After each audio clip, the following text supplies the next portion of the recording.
আসসালামু আলাইকুম এভরিওয়ান। আমি আজকে চিংড়ি মাছের ভর্তা বানাবো। তো চিংড়ি শুটকি এটা, আমি এটা সুন্দর করে বেছে পরিষ্কার করে এখন আমি একটু ভেজে নেব। সুন্দর করে লো হিটে কিন্তু ভেজে নিতে হবে। এভাবে করে ভেজে নিলে কিন্তু ভর্তাটা অনেক সুগন্ধি হয় আর খেতেও কিন্তু মাশাআল্লাহ অনেক ভালো লাগে। তো সেজন্য কিন্তু একটু ধৈর্য ধরে লো হিটে ভেজে নিতে হবে। আপনারা যে যেখান থেকে দেখতেছেন প্লিজ একটা লাইক দিয়ে ভিডিওটা দেখা শুরু করবেন। আমি কিন্তু এই তো সুন্দর করে নেড়ে ছেড়ে ভালো করে ভেজে নিতেছি। সকাল সকাল যদি এরকম একটা ভর্তা থাকে তাহলে কিন্তু পুরো সকালটাই আপনার জমে যাবে, এতটা মজা হয় এই চিংড়ি শুটকির ভর্তা। আমার কিন্তু ভাজা হয়ে গেছে, এখন আমি একটা বাটিতে তুলে নিলাম। নিয়ে এখন আমি শুকনো মরিচ একটু ভেজে নেব। ভর্তাটা কিন্তু শুকনো মরিচ দিয়ে বানালে কিন্তু অনেক মজা হয়।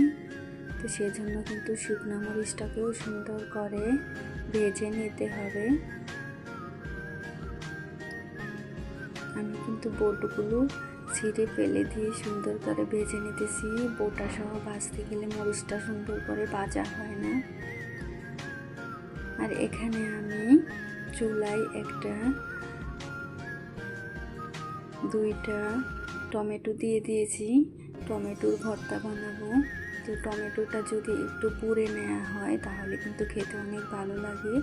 তো আমি কিন্তু মাছগুলোকে ভাজার পরে একটু সুন্দর করে পরিষ্কার করে পানি দিয়ে ধুয়ে নেব।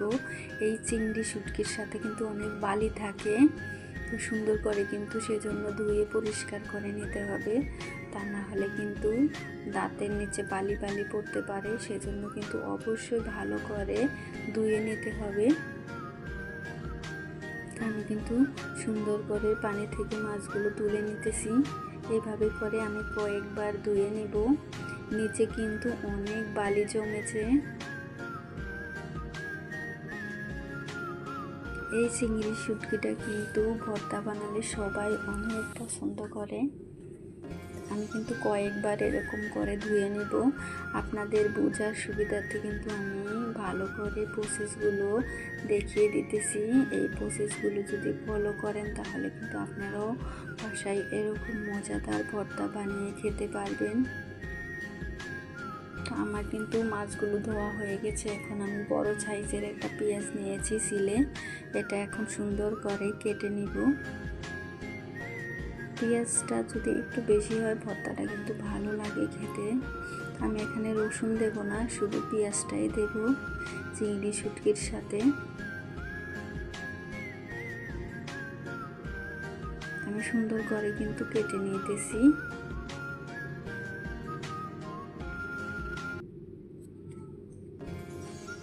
আপনারা যে যেখান থেকে দেখতেছেন প্লিজ আমার চ্যানেলটাকে সাবস্ক্রাইব করে বন্ধু হয়ে পাশেই থাকবেন।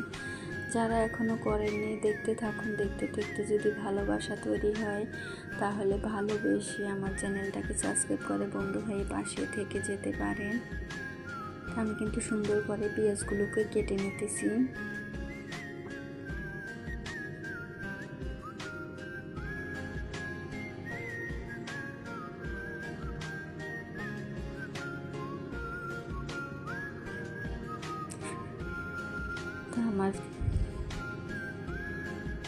আমার কিন্তু পেঁয়াজগুলো অলরেডি কাটা হয়ে গেছে।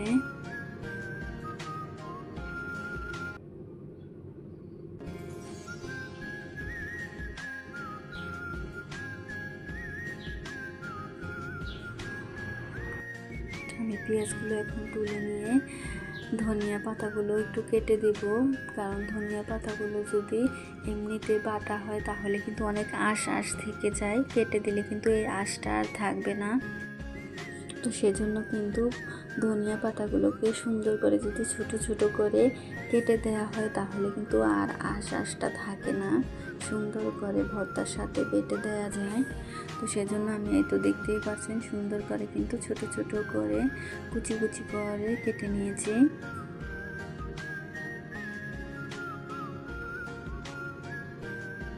একেবারে আমি সুন্দর করে কেটে দিতেছি যাতে কোনো আঁশটা না থাকে। আপনারা চাইলেও কিন্তু ভর্তার সাথে এরকম করে ধনিয়াটা দিতে পারেন।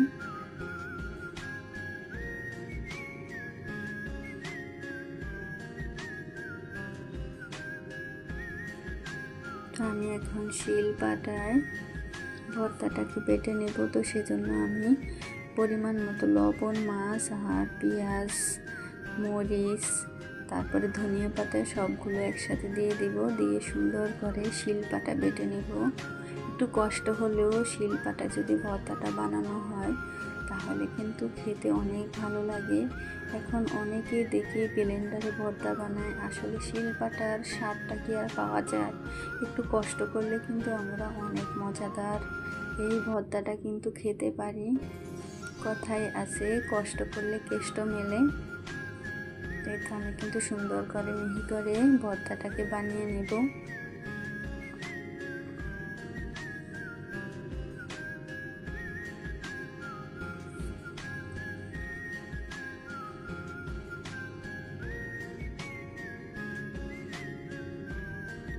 আমি সুন্দর করে ভর্তাগুলোকে শিলপাটায় বেটে নিতেছি।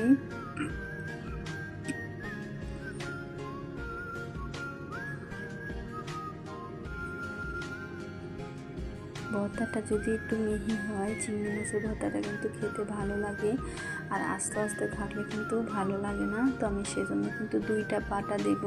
প্রথম পাটাতে একটু দানা দানা বেশি ছিল, তো সেজন্য কিন্তু আবার পরে আরেকটা পাটা দিয়ে নেব, তাহলে কিন্তু সুন্দর হয়ে যাবে ভর্তাটা।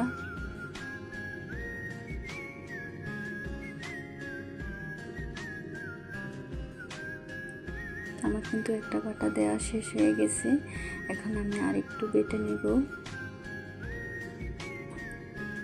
তাহলে একেবারে সুন্দর হয়ে সব কিছু মিশে যাবে।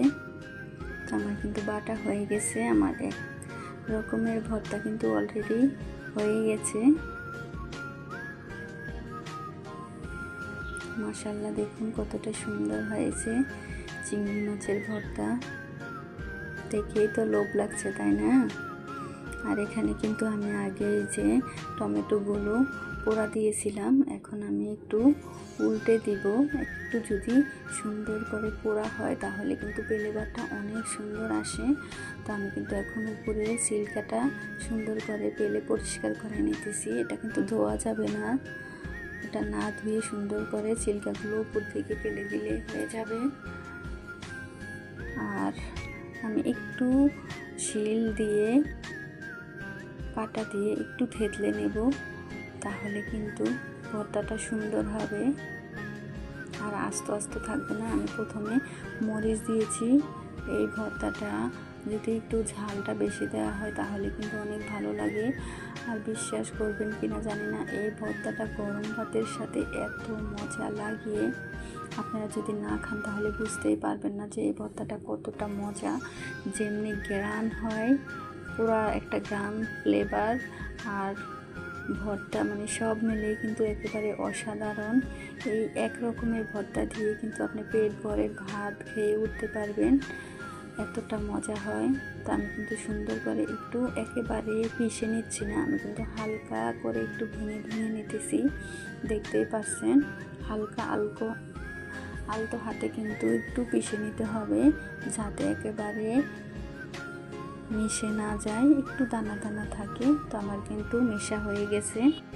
আর এখানে কোনো মশলাই কিন্তু বেটে দেওয়া যাবে না, শুধু মরিচটাকে একটু বেটে নিলেই হয়ে যাবে। আমার কিন্তু হয়ে গেছে মিশানো।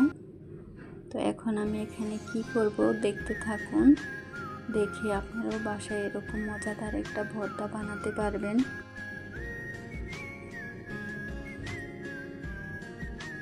তো আমি এখানে কিন্তু পরিমাণ মতো পেঁয়াজ কুচি, ধনিয়া পাতা কুচি আর লবণ দিয়ে সুন্দর করে কিন্তু হাত দিয়ে একেবারে চটকিয়ে নেব। এটা কিন্তু শিলপাটায় একেবারে বাটতে যাবেন না, তাহলে কিন্তু আসল মজা লাগবে না। এইভাবে বানালেই কিন্তু পুরো স্বাদটা আপনারা ভর্তার পাবেন। তো সেজন্য কিন্তু হাত দিয়ে ভালো করে চটকিয়ে তারপরে সবগুলো উপকরণ মিশিয়ে নিতে হবে। এইরকম একটা ভর্তা যদি আপনার গরম ভাতের সাথে থাকে তাহলে কিন্তু আপনার আর কোনো কিছুই খেতে ইচ্ছে করবে না, ইচ্ছে করবে যে এই ভর্তাটা দিয়ে খেয়ে উঠি। একটু টক টক ঝাল ঝাল, খেতে কিন্তু অসম্ভব মজা হয়। আশা করি আপনাদের কাছে অনেক ভালো লাগবে। সামান্য 2-3টা উপকরণ দিয়ে যে এত মজার একটা টমেটো ভর্তা হয় আপনারা ভাবতেই পারবেন না। দেখুন মাশাআল্লাহ কতটা সুন্দর আর লোভনীয় হয়েছে। দেখতে যতটা সুন্দর হয়েছিল খেতেও কিন্তু মাশাআল্লাহ অনেক মজা হয়েছিল। তো আজ এ পর্যন্তই। সবাই ভালো থাকবেন, সুস্থ থাকবেন, আর কমেন্ট বক্সে অবশ্যই জানাবেন আজকে আমার ভর্তাগুলো কেমন হয়েছে। নিত্য নতুন ভিডিও পেতে কমেন্ট বক্সে অবশ্যই জানাবেন। আল্লাহ হাফেজ।